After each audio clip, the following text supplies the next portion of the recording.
State Penitentiary, one of the state's busier locations. On the surface, an institution of mortar and stone, steel bars, and rigid discipline. But, as we have seen before, Warden Crichton's advanced theories of penology make it a place where recreation is part of reform. And entertainment plays an important role in containment.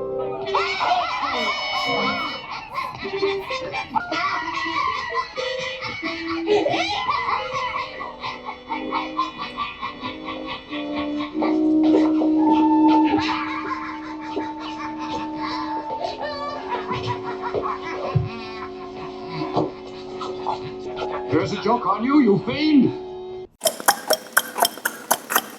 He drives, Robin by his side. He climbs, guest stars say goodbye. Go west, old chum. Go west, old chum. Alright, welcome back to episode 3. Make that episode 5 of episode 3 or episode 5. These are always tricky. Okay, so it's episode 3 of ED's extended hiatus due to the common cold.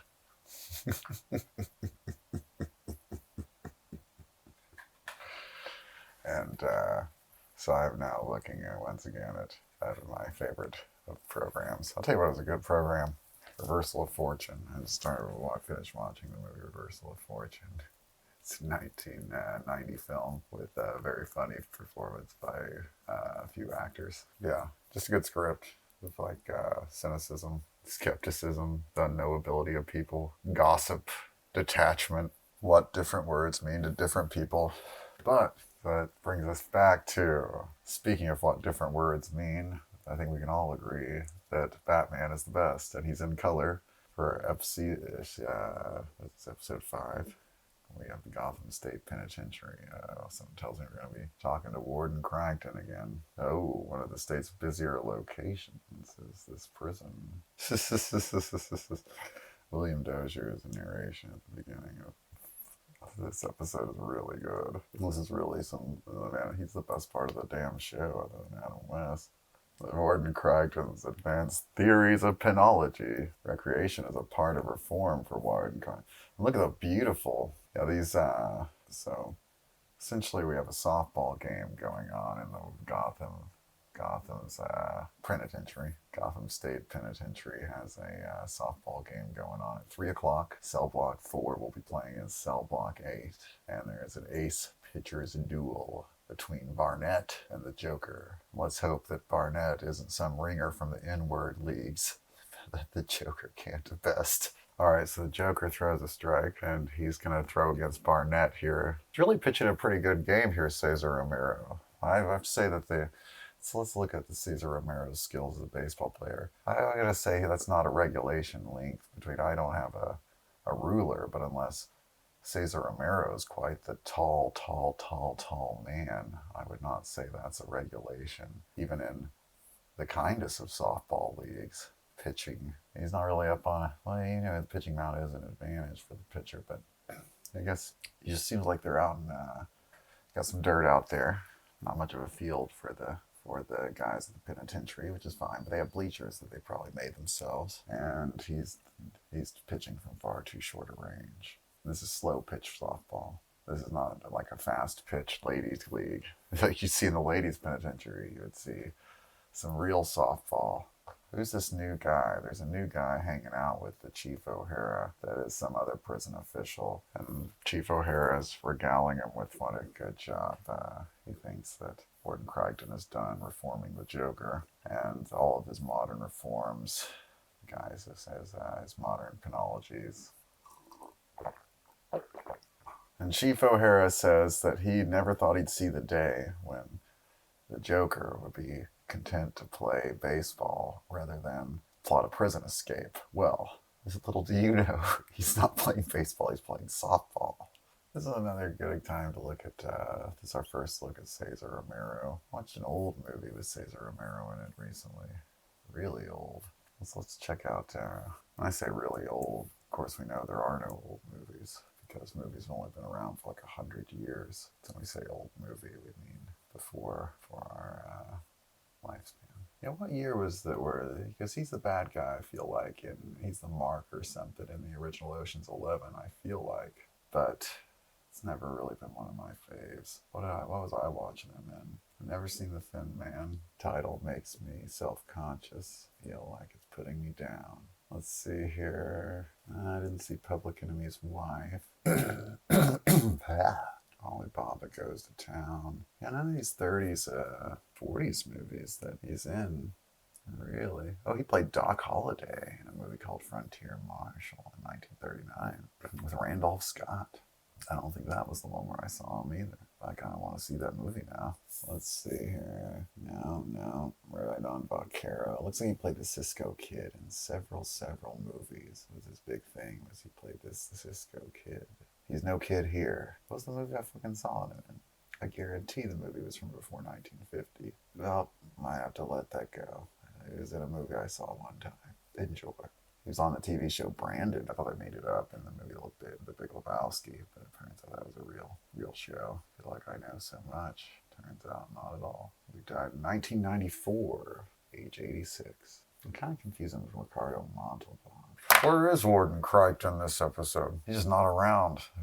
O'Hara and this other guy. Uh-oh. The Joker, the catcher, I think, is in it with his battery mate, the Joker, and they've replaced the regulation softball with a wacky softball. Or at least it seems as such. Holy shit. So the ball explodes when the batter connects with the Joker's pitch, which was the first indication that there was a ruse, was that the Joker would throw a hittable pitch. They should have known seconds before contact was made that the Joker was planning something. And a spring sends Joker from the pitcher's mound. They had a spring mounted in here. You can see they spent some money on this effect here. It's one of those cases where I feel like in episode 6, we'll feel the constraints of the budget, but in episode 5, they were like, fuck yeah.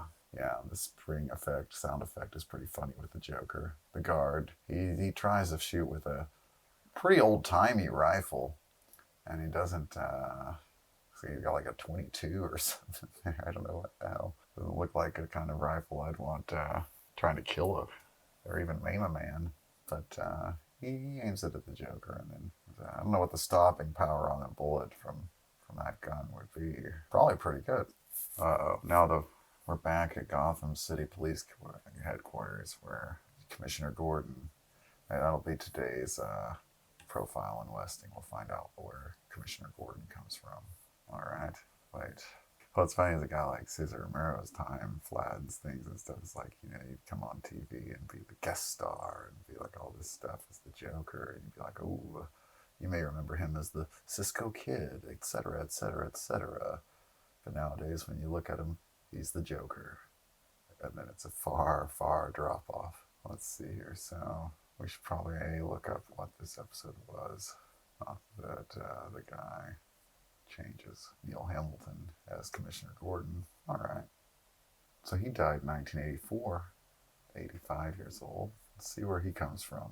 Oh, he was Nick Carraway in a Great Gatsby movie in the 20s, 1926. Wow, he was on a lot of highfalutin titles. I haven't seen these movies. Maybe they were really good. Maybe they were not as good. He was in a series of Fu Manchu films. Not as Fu Manchu. Also, like right around 1930. He was regular on the Francis Langford and Don Amici show in 1951. Wow. He appeared on 2 episodes of the Kraft Theater show. Not surprising. He was in 1958 episode of a Mike Hammer TV show I guess they had going on back then. You can definitely see how Mickey Spillane's Mike Hammer would over the years be turned into many a television and film into a property. Well, this one starred the dad from A Christmas Story, Darren McGavin, as Mike Hammer. That's cool. Also, the dad and Billy Madison. Maybe I like more than A Christmas Story. It says a lot about me. Maybe it says a lot about Christmas. Not many things was he in after Batman. Played many roles on Dick Tracy, and 77 Sunset Strip. 77 Sunset Strip, eh? Never knew what 77 Sunset Strip was about, but if you try to guess, it's pretty much what you'd think. Stu Bailey and Jeff Spencer were the wise-cracking, womanizing private detective heroes of this Warner Brother drama. This is where that guy Ed Burns is from. That, they say that in Once Upon a Time in Hollywood, Rick Dalton's character is basically an Ed Burns type guy. What I mostly know this Ed Burns guy for is having a name with 2 D's in it. His name's Ed with 2 D's. That's really something. Ed did, it's an odd move. His career would have been vastly hurt had he dropped the D. He was on, this guy appeared with Ed Burns. Neil Hamilton, he appeared with Ed Burns, but he was also appeared on Mr. Ed. It was almost pretty much it for this guy. Playing Commissioner Gordon, really, you can see why that was kind of his enduring thing. He really stuck in this role, and it probably made him, hopefully, some good money. But he gets, you can also see why people don't like him as the series develops, because he's definitely the guy who starts off the best in these old episodes, and then as the episodes progress, he starts trying less hard or seeming like he's trying to be a little too wacky. Like here, he's very much playing the material like a guy who might get fired every week by the network, which is good. He needed this. Look how many liver spots Neil Hamilton has. And so he calls out to Wayne Manor. Stately residence of millionaire Bruce Wayne and his young ward, Dick Grayson. And their Aunt Harriet. And Adam West hates Burt Ward's playing on the piano. Sounds like pure shit to him, the piano practice, that's for sure. And Alfred gets the call, which at this point will be merciful. Yeah, I wonder if there's some kind of subtext here with Adam West. He's always trying to get Burt Ward to go more French. Like in the last one, Burt Ward questions his French, having to learn the French language. And Adam West is like, no, sir, if we could solve the Tower of Babel, we'd all be one, no more wars. And in this one, Burt Ward is having a really hard time learning his Chopin. He needs to practice more diligently and not be out fighting crime all night. Ho ho, but Aunt Harriet does not know. But Adam and what's his face, Burt Ward says, what's so great about Chopin? And Adam West, this episode will tell us that we in fact need it to be very fancy.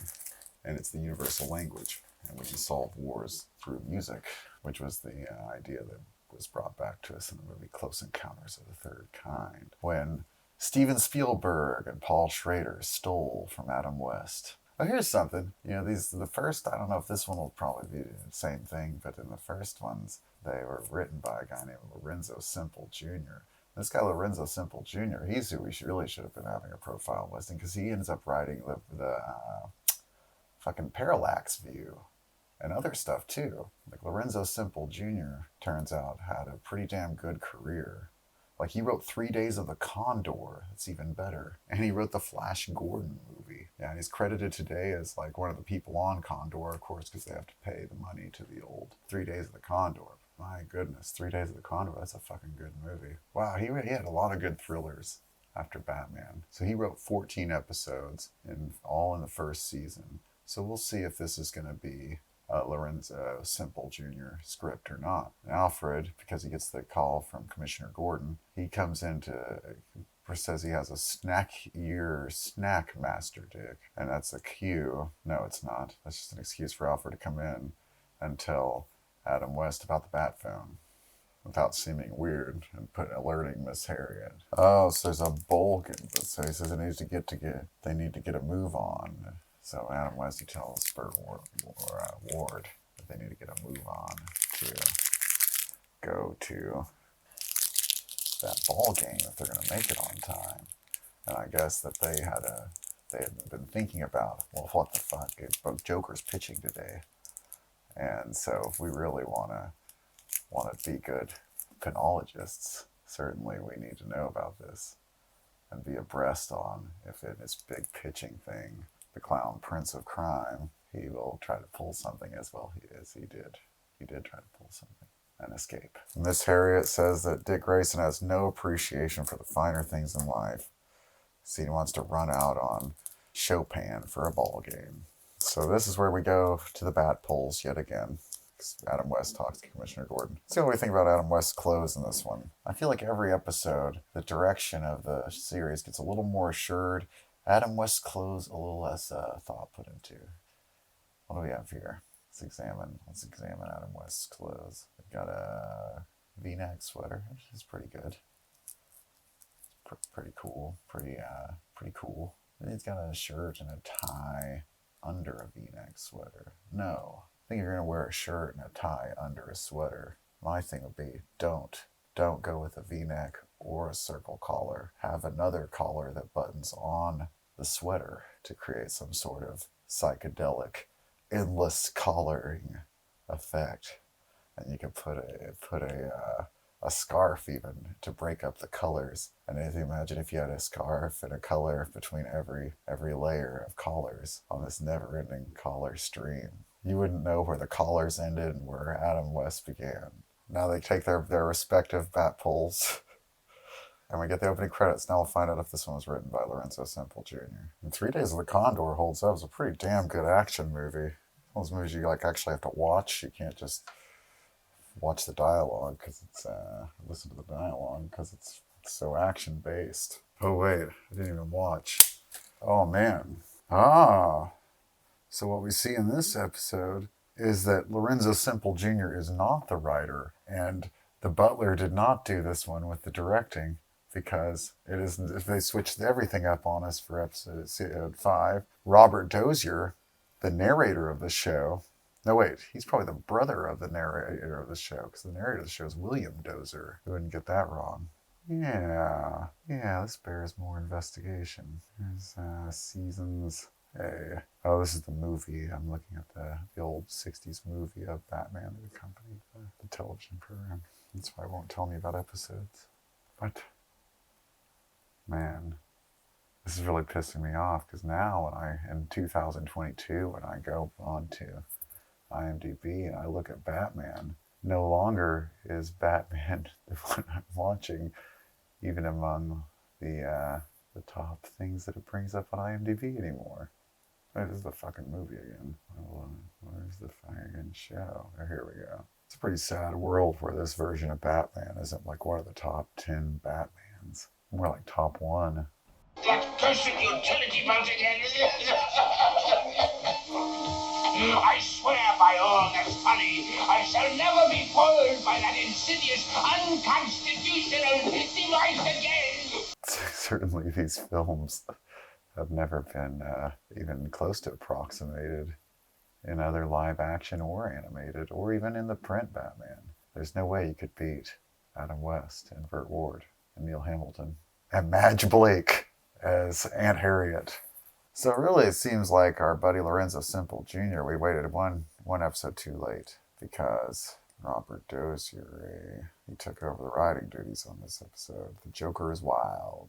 I feel like there's a tension in this scene where in this one, like Batman and Commissioner Gordon and O'Hara and Robin, they don't even seem like buddies. They're very cold. Like, I feel like the new director, he told them, hey, be more professional and more upright. And they're like, no, this isn't how we're doing the show here, man. We're friends. We've worked together before. So at the base of this, what the Commissioner Gordon tells, when they searched everything, they found not a lot of clues about the Joker, except one major clue. At the base of the pedestal where he exploded out of, they found a bust of, like Adam West says, it's a good likeness of the Joker. So there's a bust of the Joker at the thing, and Adam West's like, a good likeness, and it's a terrible fucking likeness. You would never pick this out as a good likeness. It's like they clearly probably made this likeness of the Joker without having seen Cesar Romero as the Joker. I imagine that during this, they just looked at pictures from the comic book and made this head, and were like, hey, he'll look like this head, and yet he did not. They think maybe this bust of the Joker left at the pedestal may be more than just a clever in-your-face to the penal system and Warden Crichton, and in fact thumbing his nose at Batman as a Joker might do. More of a prankster. I guess pranks are jokes, in a way. So they think maybe this bust might also be a clue, but not on purpose. Unlike the Riddler and the Penguin, a bust on a pedestal might be a clue. The Joker, he left behind this bust of himself, so now they're thinking, where can we find a bust on a pedestal? Well, maybe in a Hall of Fame, or in a museum, or any other number of places in town. That might be a perfect setup for one of his jolly crimes. Oh, the modern art has a Comedians Hall of Fame. So they're having busts of comedians, and the most famous comedian of all, is not going to be included. The Joker himself, and he's probably muy pissed. Yeah, they're not going to include the Joker, and so he wants to get even. Oh, and the museum has the jewels as well. Why the O'Hara was like, why couldn't I think of this? Their hats are off to Batman for being able to think of this solution they could never have come up with on their own. These flatfoots, they have no brains at all. It's a wonder they can even put gas in the car. What else? What do we have there in the background? Mina's Beverly Salon. I want to look at what we have in the background where the Batmobile cruises around Los Angeles / Gotham City. So we have the Gotham City Police Headquarters. What's outside here? We got, this looks like downtown LA to me. Jack Dempsey's bar. No, wait, maybe this is like New York. So I don't think you would have a Jack Dempsey's in Los Angeles. But then here we are at Mina's Beauty Salon. When they pull up at the art museum, broads are way psyched to see Robin. They're younger women. Girls even. They look pretty old to me. Damn. Some of these Futura fonts and so this font on this Comedians Hall of Fame exhibit. Very in that style of you'd see in the opening credits of Miami Vice, even in the 80s. And you see it on all the houses of people out here in Los Angeles. Like kind of Art Deco, Futura font. Very cool. Very good font for the Comedians Hall of Fame. I wonder what that font's called. I wonder if it's called even like just Gotham or something. Oh, there is a Joker bust. Once again, not looking anything like Cesar Romero. So now they suspect that the Joker has planted his own bust here as part of his crime. So now the museum's going to close and tells everybody to move to the exits. So Batman, he wonders if maybe they didn't dissuade him, to dissuade the Joker from trying to steal these things. That they just decided at the last second, let's include him. It's like, really, we'll play the joke on the Joker. He'll show up and then he'll feel so good that we included him in this exhibit. And then Batman's like, no. The Hall of Fame of Comedians would never do something as nice as that for a reformed criminal who just broke out of prison like the Joker. This is one Christmas miracle that will not take place. And Batman's taken aback once again at how little that bust looks like Cesar Romero. But he said he could have sworn he saw it move. And Burt Ward's jokes that it sure looks lifelike because they think it almost moved. Well, if it starts moving, it's not going to move in the form of Cesar Romero. That's for damn sure. The Gotham City Art Museum is fucking sick.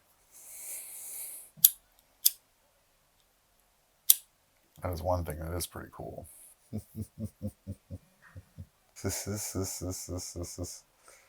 Oh, so now the Joker, as soon as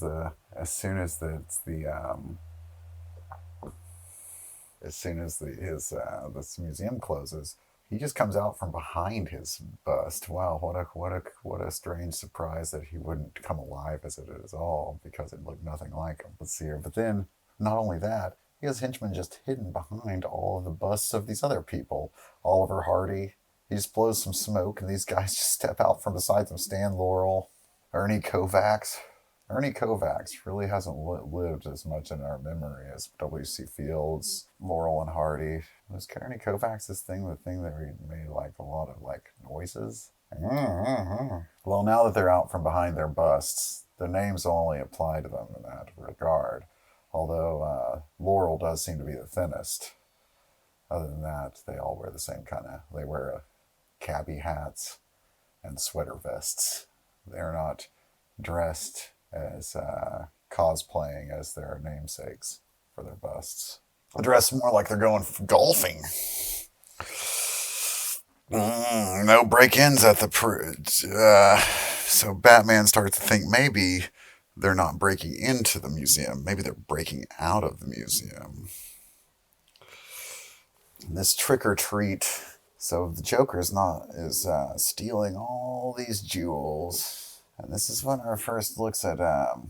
this is our very first look at the Joker in his crazy-ass outfit. Which I never understood. Let's look at the Joker as a crazy mix here. He's kind of in a tux with tails, a purple-tailed tux with a crazy tie. Like some elements of the Western villain, definitely to Cesar Romero. Maybe that tie is a call into him as the Cisco Kid when he was the Western star. Yeah, there's definitely, and he definitely looks at home plundering here, like he's done it a million times. And we have another very committed, very, very cackling performance by Cesar Romero. Not a lot of subtlety here, but a lot of fun. Oh, the Joker is sounding a sour note. Batman and Robin, they come in. Oh, we get some onomatopoeia here. So Batman and Robin, they come in on on the Joker and his henchmen, and we get our first onomatopoeia fight. Crack, oof, thwap. Cesar Romero looks like a pretty big guy, or at least Cesar Romero's stunt double is a much larger man than Adam West's, unless I don't understand why they couldn't just do their own fighting. They're not exactly doing heavy, crazy work here. How tall is Cesar Romero? Let's investigate the height of Cesar Romero. Looks very tall. About 6'2.5". So not only, let's see, look at this. So Cesar Romero is a tall guy, or was. So the henchmen of the Joker, they get the upper hand on Batman and Robin. Really overpower him here. The Joker, in a fist fight, he fucking beats the shit out of Batman, actually. Adam West looks like a real fool in this one. And then, here's how he bests him. A sword comes loose and hits Batman over the head, knocking him unconscious. Finally, settling the fight, and two of the Joker's henchmen immediately come forward and grab Robin. And the Joker says he has 2 more jewels for his collection, the jewels being Batman and Robin. The dashing diamonds of daring do. Come along, my merry fellows, we've got a little diamond cutting to do. We get some more William Dozier narration. Not as great. Oh. So now they're carrying Batman somewhere, but Batman has something hidden in his utility belt. How he has such good range of use of his hands. Batman's head as he has it rested against the chest of the man carrying him. This is a very strange, a lot of strange shots of Batman's head throughout this show. Aren't very dignified for a man. Always a good angle when you cut your head against the chest of another man who's carrying you. Then you're fishing something out of your belt. But he says, here's a joke on you, you fiend. And he throws a gas bomb. And he says it's the end of their evil career. Seems like the utility belt had smoke bombs. Oh my goodness. And so the Batman just is like beating up to the people. And they're only got lines like 2 heads are better than 1. Uh-oh. And so far, this episode has not been near as good as the other episodes, but we're only halfway through. Yeah, so here we get more. We go back to commercial. This youth have a Joker keep his vow. Blah, blah, blah. Joker vows never to be taken surprised by the unconstitutional utility belt. Then, so back to... So the Joker, he's got at the carnival or something here. What the fuck is going on here? Where's the Joker's hideout? They tell us? The Joker escapes down the bottom of the museum. Can he? How? They're at Gotham Pier Amusement Park. Yeah, which is Santa Monica Pier, probably. Although this looks like a crazy... What do we see here if we really look at this? Probably... We see Metropolitan San... I don't know. At any rate, wherever they're at, this is where the Joker has his hideout. He's got some hot broad and some in his guys. And he's got his own utility belt. He has an Aladdin's lamp.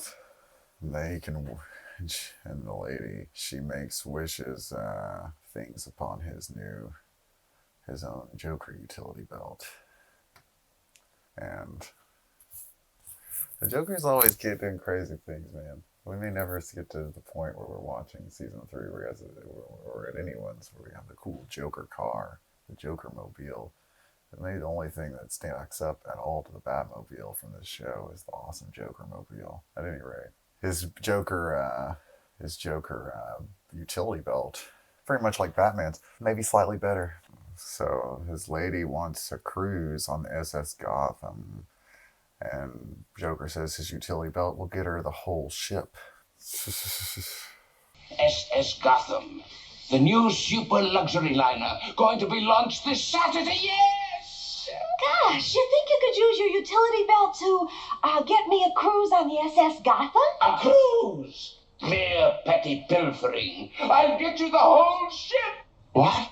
The whole ship? How, Joker? First steps first. Our old nemesis, Batman. He'll try to stop us. Exactly. We must first eliminate Batman from the scene.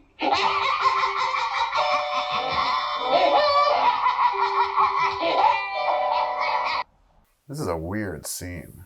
You see how it's kind of nightmarish because it has no flow. The things people say, what the people say doesn't follow each other at all. Like, this is like the girl says, a crew, he's like, I'll get you this ship. And he's like, but first things first. And he says, first steps first.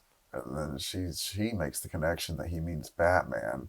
And then another guy said, one of the henchmen says, he'll try to stop us. And then the Joker's like, exactly. And then they have to kill Batman before they can steal the ship. They have to eliminate Batman before this. Then he just laughs for like 50 years. How strange. Like, what the hell happened here with this show? Oh, I fast forwarded through like half this show. Not fast enough, I'll tell you that. Okay. Not fast enough for this terrible episode of television. So then there we see the SS Gotham. And of course, Bruce Wayne is the majority shipping holder in Gotham shipping. And Batman and Robin are going to christen the SS Gotham next Saturday, is what Commissioner Gordon tells Bruce Wayne. Now let's check out Bruce Wayne's clothes here. Because we're not getting a good look at this suit, but I think it's pretty fucking way better than what we saw him wearing before. Just as far as like making sense of what someone should wear in the world of clothes. Yeah. They like putting him in a lot of like brownish pastel red. It's not the worst idea I've ever heard. It's not very much fun for this show, but for real life, hanging out with Adam West purposes, it was probably pretty sick. They think the Joker, when they were talking about this christening, so they're talking to Bruce Wayne, something flies through the window here, and it's a clown. Clown doll, the champ of chicanery, the Joker. And they said maybe the Joker's going to rob the circus, but no, the circus left town last week. Joker's like, I should call Batman and let him know immediately. This poses a problem because Batman is right there in his office in the form of Adam West as Bruce Wayne. Then we get a better look at this suit that Adam West has, and that it's pretty badass. This is probably my second favorite suit of Adam West so far on the show, to the one in the first episode, the first time we meet Bruce Wayne. The suit is pretty good. Now, they place the call anyway, and who's there to pick it up but faithful Alfred, as always. And he tells him Batman's out for the day, but he'll leave word that he called. And that doesn't please Commissioner Gordon. Yeah, I do really like this suit that Adam West has. It's pretty nice. They give Bruce Wayne a souvenir. He asks if he can keep the Joker doll. And the police are just like, sure. But they threw it through our window. Why don't you just take it home, Bruce Wayne, as a souvenir of your narrow brush with crime? I'm sure it couldn't do us any good here at the police station to investigate for fingerprints or anything or clues, but you just take that with you. And to be fair to them, Bruce Wayne does seem like he funds the entire city. So if he asks for something, you're like, whatever, dude. But then it's like, we're late, and now Chief O'Hara calls Bruce Wayne's manhood into question as soon as he leaves the room, saying, what an asshole, saying he's late to a concert, so he has to get out of here. Well, we have to find the Joker, and he wants his souvenir. He wouldn't be much help in the fight against crime, I'll tell you that. But Commissioner Gordon assures him that Bruce Wayne is a nice guy. But all the money in the world wouldn't buy you a second Batman. Now they have a hyper-spectrographic analyzer. Nothing but ordinary dust patterns on the Joker's Joker. They're going to look for secret writing on the doll. The doll Joker doesn't work with secrets or jokes or tricks. So the Joker, Batman's like, he thinks this clown, the doll, is a clue, but not with secret writing. It's not how the Joker works. He's like, what other kind of clown is there besides a circus clown? There's going to be a live telecast of the Gotham City Opera Company, opera. So I'm starting to see where they're going with it. No, Robin. Yep. Robin doesn't get it, but we get it. The sad, sad clown. He's being filmed, clearly wearing a clown mask, not really even seen. She's clearly recording.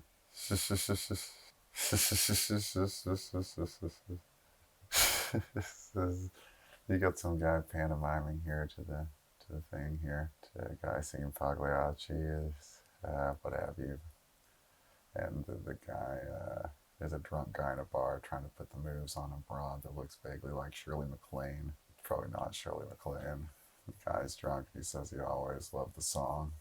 The lady is nonplussed. And he starts trying to make requests of Pagliacci to do songs he likes. Man, this bar really hasn't packed in. Watching the opera channel. Gotham's a hip place. Normally you'd see people around watching the big fight at a bar. Not here. The bar is where you see the opera. Public television reigns at the bar. Oh, and then they attack it. It really was they're attacking the clown in Pagliacci. And yes, it was the Joker. It really was a rubber mask and a lipstick. In the comic, the guy drunk on TV, he thinks that at the bar that it's his mother-in-law. The drunk guy at the bar thinks that the Joker is his mother-in-law. The striking guy in the middle of the bar kind of looks like Ward Bond or something. He just seems like a guy whose name would be Ward Bond. Now he says Batman and Robin shouldn't be out on the town with their colds. You wonder if they were just they were short time on this episode.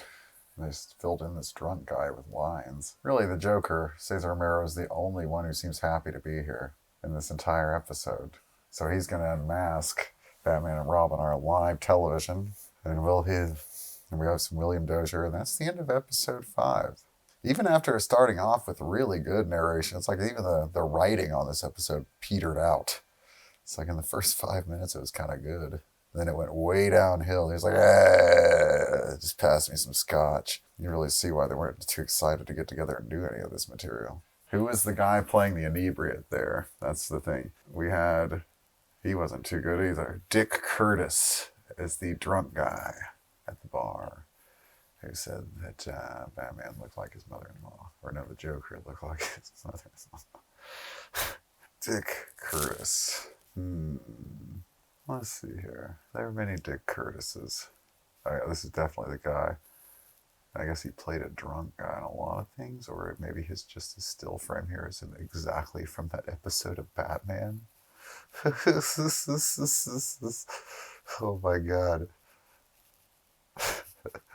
He was so good at his role of inebriate. Wait. On this episode of Batman, that if you IMDb him, his picture is him in this episode of Batman drunk. Oh man. Yeah, it's him in this episode.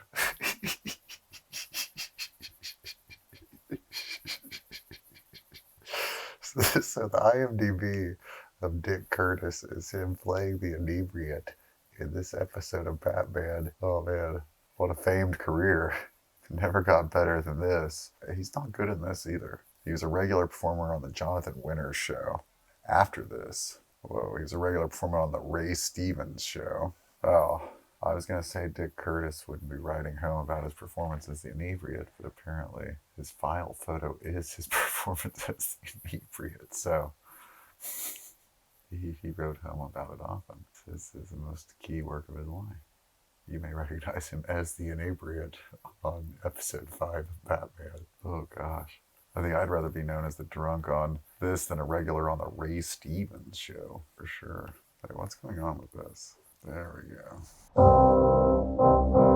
We have previously seen a prison ball game. The Joker threw a curve and sprung himself. Then a statue in the Comedians Hall of Fame turned into the real thing.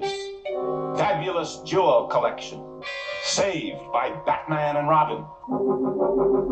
Or was it? Batman used his head. Were they doomed? A trick left. Bat gas.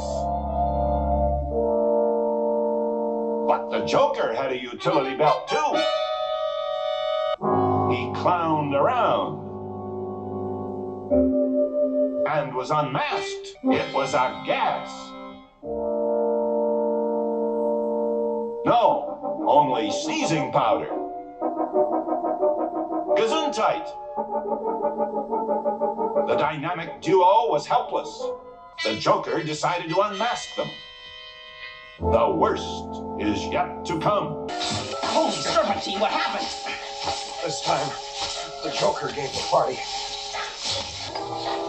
Next time, we'll hand out the door prizes. So now we have episode 6. Yeah, so if you type in 2022, if you type in Batman on IMDb, this is not one of the top 9 things that comes up, is the great 1966 Batman. What? It comes on up after something called Fat Man. You may be looking for Fat Man. Looking for Batman. What the fuck? Let me write a letter to IMDb. I wonder if there's any way to reach them faster than by letter. So this one, last episode was The Joker is Wild. And this is Batman is Riled. Towards fabulous jewel collection.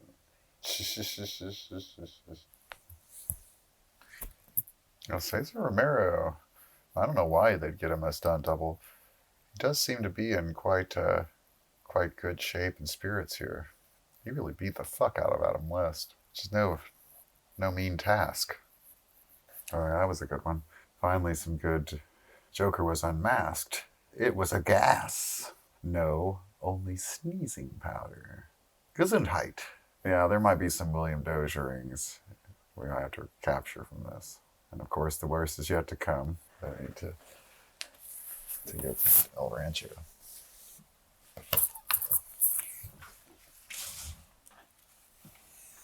I have here a delicious sandwich. I'm only going to eat half of this delicious steak sandwich supreme. Del Rancho. Steak sandwich supreme purveyors. And I think that ED should openly court them as a sponsor for this program.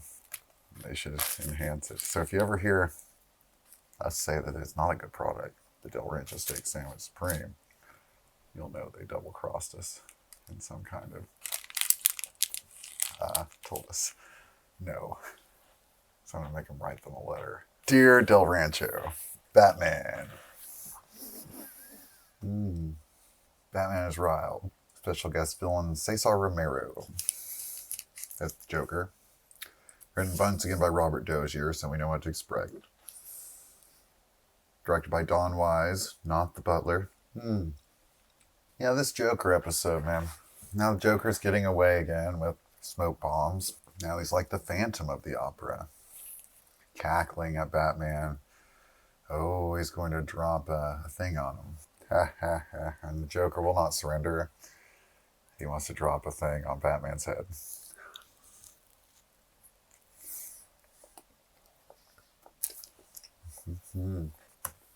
Where's the classic steak sandwich ad? I also feel like we could make them a better commercial. Oh, it was great. The great ad for this. This sounds great.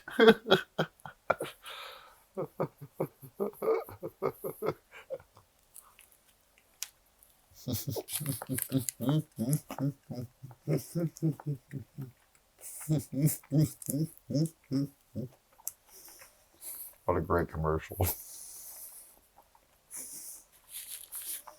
I just want to watch the Del Rancho commercial from year 2000 over and over again now. Yeah, if you go to the YouTubes and look up Del Rancho Steak Sandwich Supreme commercial, you'll know how good this is. The crisp, cool chef salad. This is the best thing I ever saw. Far better than this episode of Batman is this ad for the Del Rancho. It's so good. Obviously good for you too. Blah, blah, blah. Joker tried to fight Batman. Who cares? Steak sandwich is better. He wrapped him up in silly string. Jeez, what a lazy episode of Batman. Joker wrapped him up in silly string. Now we got now they have a second narrator narrating to people at home over the news, asking if Batman and Robin have met their match and if the Joker's utility belt will beat them. Which are the things that William Dozier already fucking told us in the thing. It's like, boy, they've really filled out a solid 6 minutes of airtime with about 1 minute of action. I won't say.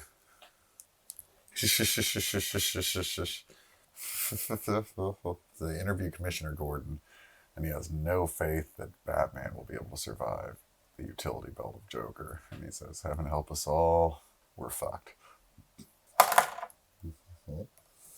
Emboldened by seeming impotence.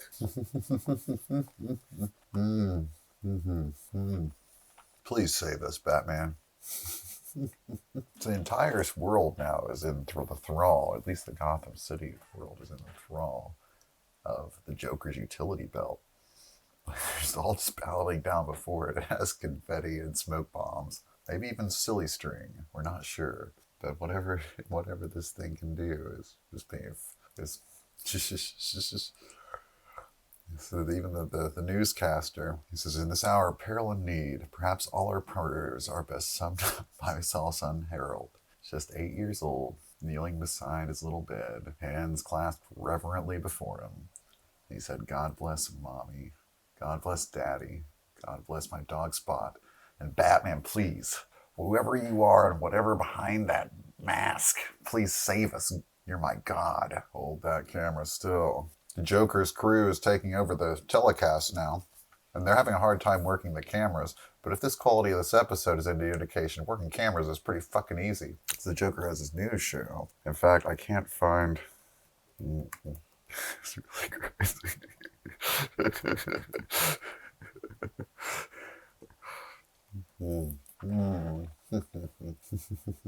Okay. So the Joker tries to pull some kind of scheme at the police, taking over the show, and let's see here. So he's going to tell about a crime, the Joker. I got distracted. Robin would like to top him with a punchline. So they have to so his crime is going to involve a belt. He's like having a guessing game, but all the guessing games seem to lead back to his utility belt. Dear Fat Man and Bully Blunder, are your blindfolds in place? The Joker asks. Says, well, ask yourself, what is wrong with this sentence? He who laughs, laughs good. Batman and Robin are now going to analyze this. Alfred points out the sentence is grammatically incorrect, which Robin also surmised, and that this might have something to do with the crime. So a person does not laugh good, they laugh well. So that means they laugh well. Professor James J. Laughwell. This Dr. Laughwell just got back from Africa with a safari collection that's probably worth a lot of money, and it's probably on display somewhere where the Joker needs to steal it. Ooh, rare masks. The Joker loves masks. They're going to be stared at the last longer warehouse. where all the lost lungers hang out. Outside the last longer warehouse. We're going to get another climbing thing. They throw up the bat rope, and we get the Batman and Robin are climbing. So this is our 4th time in 6 episodes to see them climb. And now they're talking while they climb. And Robin says, people expect too much of this. And Batman's like, no. And he's like, that's real. I don't understand. We're only human. And Batman's like, you try explaining that to little Harold, who's saying his prayers. He thinks you're a god, Robin, and you need to answer his prayers, much like the god above. And a Robin comes from the sky. Now the Batman and Robin, they were right. So Joker is stealing all those masks from the warehouse. And they bust in. Now we're going to get another fight here with people throwing things around. Even the band can't really be bothered to do much this episode. Wow. You can really see how small Burt Ward is, chroming on the back of Cesar Romero. I wonder if Cesar Romero did have a stunt double. But it seems like he's so identifiable. He was just like, fuck this shit. Burt Ward can do whatever he wants. Swing around on me, bro. I might be wrong. It's like Burt Ward is as a child to me. Burt Ward could hit Cesar Romero 1 trillion times, and it'll be like your infant daughter. And then Joker runs away and says, "Phooey on Batman," with a lot of streamers and party supplies. Maybe you find out where all this party supplies are being sold lately, and then go to party supply chains and be like, hey, you sold any streamers lately? Maybe to a guy that looks like the Joker. But it turns out like 9 out of every 10 parties people are throwing are for some really untoward occasion. You get the unsavory occasions in Gotham. Yeah, this is for my orgy, 50th anniversary of my stripper wife, dildo party, gay massage bar retirement. Del Rancho sandwich is now living in my teeth. Wish they would mail me 1,000. Oh yeah, my sandwich did have a fucking toothpick in it, and I was the fool. I took it out. Maybe I ate it. Did I eat the toothpick in my sandwich? That would be really unfortunate. All right, let's I got the Seaman Electric secret writing investigator here. We're back in the Bat Cave. They're analyzing. Now, lots of different headlines. Joker's making a real ass of the Batman and Robin. Batman and Robin have these crazy phones with like 1,000 buttons that know on the Bat Cave. They're very wacky. They have their one phone with only the one button, but then they have the other phone with like 1 trillion buttons. All the same looking. Let's see here. Robin keeps thinking only of himself, and he's sorry. No clues yet. What did Joker say in the warehouse? Next time you'll get the real showstopper. Show. Robin thinks there'll be another show, and Batman says, "I think you're off the beam, Robin." Joker's too shrewd a customer to hurl such an obvious clue. Batman thinks that the Joker, gloating with all of his success, may stumble on his own pride in planning a master super crime. And if Batman just does his normal thing, Joker will catch himself. He has a utility belt, after all. Robin doesn't think that's such a good plan. He has his misgivings. Well, really, he just doesn't want to face all the people at the launching of the SS Gotham. So Batman and Robin, even though they're in the face of everyone looking like fools, they have to show up and show their faces at this thing. In disgrace. Batman's like, no, we have to go out there so we can trap the Joker. So there's all these crimes in between this boat stealing and this Batman thing, where Batman's going to show up exactly where he said he was going to a week ago. So the showstopper is the last stopper. The Joker has a cork, a secret cork from his utility belt. A trick cork of sorts, a joke cork. So when Batman and Robin christen the ship with the bottle of champagne, there'll be a champagne for everybody tomorrow night. So I guess the Joker is going to have this trick bottle of champagne.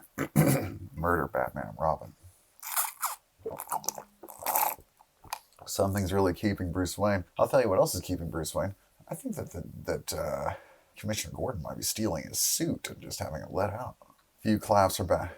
Yeah, people are questioning Batman and Robin being at this boat christening when the Joker's out there terrorizing the city. They get catcalls, and Robin just has to endure them. And a lady slips in a bottle of champagne.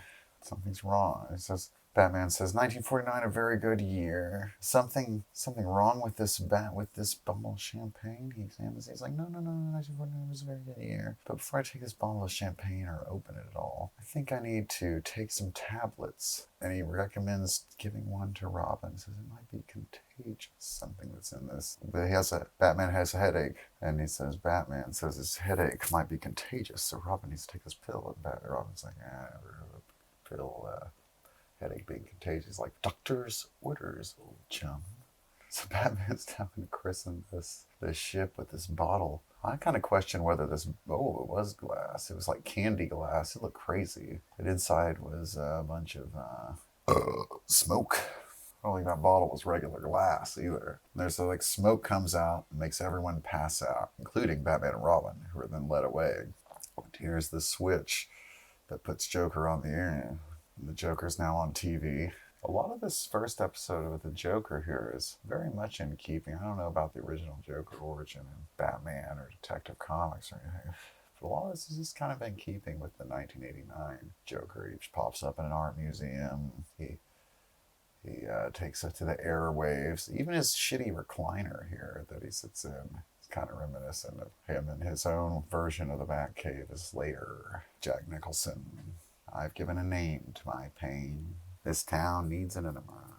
Are your precious dynamic duo? So he says he wants Joker needs something, or he's going to murder Batman and Robin. He's given up on just even unmasking them at this point. Turns out Batman and Robin were really not asleep at all.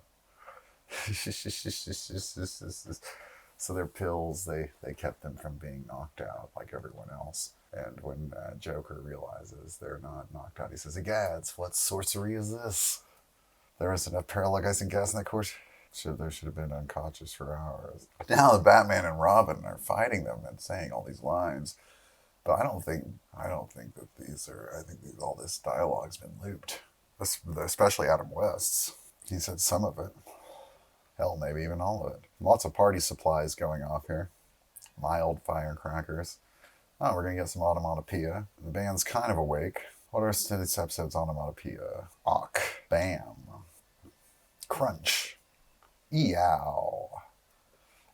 With a tongue coming out of it. Crack. They put a little time into the eow. I wonder if we'll ever see that get used again. Oof. We've seen that before.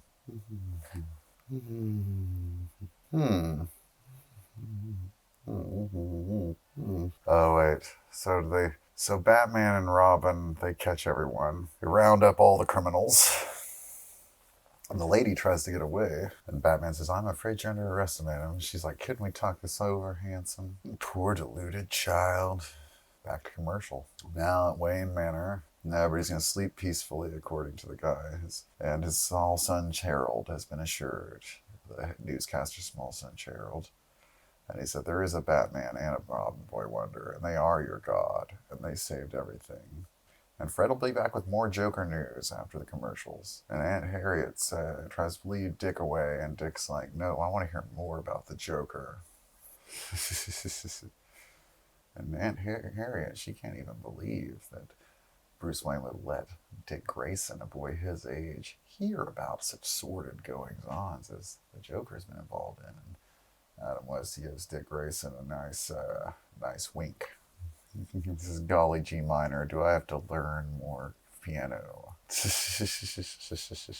And Adam West says, "Don't oppose your Aunt Harriet. I doubt even Batman would want to take that job on." He's got a weird crest here. This is the kind of jacket that's probably for some kind of yachting club Bruce Wayne's been involved in. Blazer given to him. Maybe he got it in the Gotham Navy. And Alfred's going to bring some milk and cookies to accompany that Chopin lesson. We have a very terrible episode of Batman. Let's see who the lady was. Nancy Kovac as Queenie. Let's before we end this, let's find out about Nancy Kovac as Queenie. Nancy Kovac, of course, was the sister of Karen Novak? No, Kancy Novak. So I guess she was known for Jason and the Argonauts. She played Medea before this. And she was in Frankie and Johnny as Nellie Bly. We've had that come up a couple of times here already. She was on an episode of Ellery Queen. in the 70s. A couple episodes of canon. She's still alive today. Good for her. She is almost 90 years old. She was born in 1935. So she's up there pushing 90. Good for her. She's not acted since 1976. Oh shit. So check this out. This lady, Nancy Kovac, she was a native of Flint, Michigan, and she was a radio DJ at 16, then a college graduate at 19, and the holder of 8 beauty titles by 20. Her professional acting career began on television in New York. She was one of Jackie Gleason's Glee Girls, and then more prominently on the Dick Garraway Show, Today, and Beat the Clock. But check this out. She signed with Columbia and had some kind of a list of episodic television credits. And she was, none of this is what we want to say here. She was the wife of the world-renowned maestro Zubin Mehta of the New York Philharmonic, and she was recently bamboozled to the tune of 150 G's by Susan McDougal, a central figure in the Whitewater scandal. So she got, not Watergate, but Whitewater. She got taken in Whitewater. Another victim of the Clintons, Nancy Kovac. Murdering Clintons. Nelson Riddle. Who plays Nelson Riddle? Jerry Dunphy is the newscaster. He sure didn't acquit himself. Lorenzo Simple Jr. was a script consultant here. Nelson Riddle did the music. Yeah, not as good as the last 4 episodes, I gotta say. Kind of lost my will to live and watch it. Police Commissioner Gordon had answers to these questions. Commissioner Gordon, have Batman and Boy Wonder finally met their match? Well, let me say this, Fred. I'd hate to think so. Do you think the Joker's utility belt will prove their ultimate undoing? Heaven help us all if it does. Amen. Thus, Commissioner Gordon and Chief O'Hara echoed the sentiments of all Gotham City. For even as that interview was being filmed, criminals of every kind, emboldened by the dynamic duo's seeming impotence, were combining to create a crime wave the likes of which Gotham City has seldom seen. In this hour of peril and need, perhaps all our prayers are best summed up by my small son, Harold, just 8 years old. Kneeling beside his little bed, hands clasped reverently before him, he said, "God bless Mommy, God bless Daddy, God bless my dog Spot. And please, Batman, whoever you are behind that mask of yours, please save us." Turn it off, Alfred. No matter what, we mustn't fail this time, Rob. Sometimes I think people expect too much of us, Batman. They have a right to expect it. But we're only human. All too true. We only have so much to give.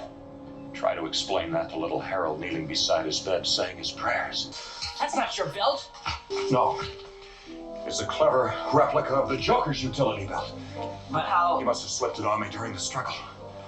Then when you thought you were stopping him with your utility belt, he was really stopping us with his. A trick he doubled. He's hit us below the belt. Golly, what do you suppose little Harold's going to think now? And so with the Joker's capture, Gotham City's worst crime wave in history has come to an end. Tonight, once more, we can all sleep peacefully in our beds, secure in the knowledge that, as I assured my small son, Harold, just 8 years old, "Yes, Harold," I said, "there is a Batman and Robin the Boy Wonder." After a word from our sponsor, Fred will be back with more news of the Joker.